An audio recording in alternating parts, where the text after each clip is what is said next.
इज्जत की बात करते हो तो सुनो साहिब, रात को मच्छर भी पाँव चूमने आते हैं। जानते हो सब्र क्या है, जो हम अपनी शादी के लिए कर रहे हैं।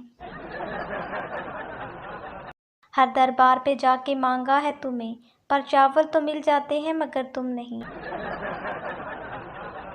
पानी पीकर भी नहीं जाती हिचकियाँ, शायद तेरी यादें वाटर प्रूफ हैं।